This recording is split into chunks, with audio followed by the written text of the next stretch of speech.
Bismillahirrahmanirrahim. Dear cadets, Assalamu alaikum. Dear cadets, today we are going to start the chapter number 6 of class first year, work, power and energy. In today's lecture, we are going to start work and its types. In this topic, we will discuss about the definition, explanation, derivation and dimension about the work. So first of all, work definition. When we apply force on a body and it covers some distance, then we say that we have done some sort of work. जब हम किसी भी object पे force apply करें और वो body कुछ distance cover करे तो हम कहेंगे कि हमने काम किया। जैसा कि आप देख रहे हैं यहाँ पे फिगर में, ये जो फोर्स है वो अप्लाई हो रही है इस ब्लॉक के ऊपर, तो ब्लॉक अपनी पोजीशन जो है वो डिस्प्लेस करेगा, लेकिन in the direction of applying force. तो arrow indicate the direction of force and it shows that when this force applied on the block, it will change its position from one point to another point. We can say another definition: when the force is applied on the body and body covers the displacement in the direction of applied force is known as work. जब हम किसी भी body के ऊपर कोई force apply करें और वो फोर्स की बदौलत बॉडी अपनी पोजीशन जो है वो डिस्प्लेस करे किसी दूसरे पॉइंट तक, तो हम कहेंगे हमने इस बॉडी के ऊपर वर्क किया। तो वर्क जो है बेसिकली ये प्रोडक्ट है फोर्स और डिस्प्लेसमेंट की। Work is the product in between the force and displacement is known as the work. Work is the scalar product of two vector quantities such as force and displacement. It is also clear from the figure that there is the force is the vector quantity, and displacement also vector quantity. We can say the work is a scalar product in between two vector quantities, force and displacement. Work is the product of force and displacement, but here work is the scalar quantity, force and displacement are the vector quantity. Work is denoted by symbol W. W के साथ ये denote होता है work. Derivation of work: W is equal to F dot D cos theta. Dot indicate here that it is the scalar product in between two vector quantities, force and displacement, and cos theta, angle in between the force and displacement, is cos theta. The SI unit of work is Newton into meter. Definitely it is from the derivation. The SI unit of force is Newton and the SI unit of displacement is meter. So we can say the SI unit of work is Newton into meter. Newton into meter considered as joule. So joule is the SI unit of work and joule is equal to the Newton into meter. Joule represented by capital J. The dimension of work is ml square T inverse 2. जो dimension है work की वो ml square T inverse 2 होगी। जैसे हम पहले पढ़ चुके हैं कि जो न्यूटन है ये फोर्स का ऐसा यूनिट है, तो फोर्स की जो डायमेंशन है ml T इनवर्स 2 है और उसके साथ साथ मीटर मल्टीप्लाई हो जाएगा, तो लेंथ हमारी उसी l के साथ मल्टीप्लाई होकर एल स्क्वायर बन जाएगा। तो डायमेंशन जो होगी हमारी वो ml square T inverse 2 is the dimension of work होगी। Now explanation.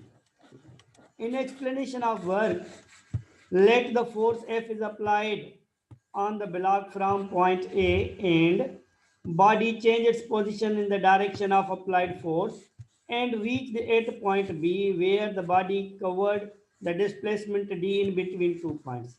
सपोज कर रहे हैं कि फोर्स किसी ब्लॉक के ऊपर वो लग रही है और ब्लॉक अप्लाइंग फोर्स की डायरेक्शन में एक पॉइंट से दूसरे पॉइंट तक डिस्प्लेस हो रहा है, तो फोर्स की बदौलत डिस्प्लेसमेंट हुई, तो हम कहेंगे हमने वर्क किया। वो वर्क किया कि इस ब्लॉक की पोजीशन जो है हमने चेंज की इस पॉइंट से लेकर इस पॉइंट तक, तो हम डेरिवेशन में लिखेंगे W is equal to F dot D cos theta, which is the first equation, where F represents the magnitude of force and D represents the magnitude of displacement and theta is the angle between the force and the displacement.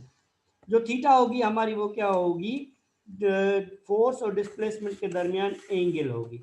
जैसे यहाँ पे x axis है तो angle आपकी zero होगी, तो यहाँ पे आपको W is equal to F into D cos theta मिलेगा। ये हम केसेस में डिस्कस करेंगे। So work done by a force is equal to the product of three quantities. Work done जो होता है वो प्रोडक्ट होता है तीन क्वांटिटीज की। कौन कौन सी? एक तो magnitude of force, magnitude of displacement and cosine angle. एक फोर्स की फोर्स जो है ना उसकी प्रोडक्ट के साथ, दूसरा डिस्प्लेसमेंट की प्रोडक्ट के साथ और एंगल की प्रोडक्ट के साथ। इन तीन क्वांटिटीज की प्रोडक्ट जो है ना कलेक्टिवली हमें वर्क देती है।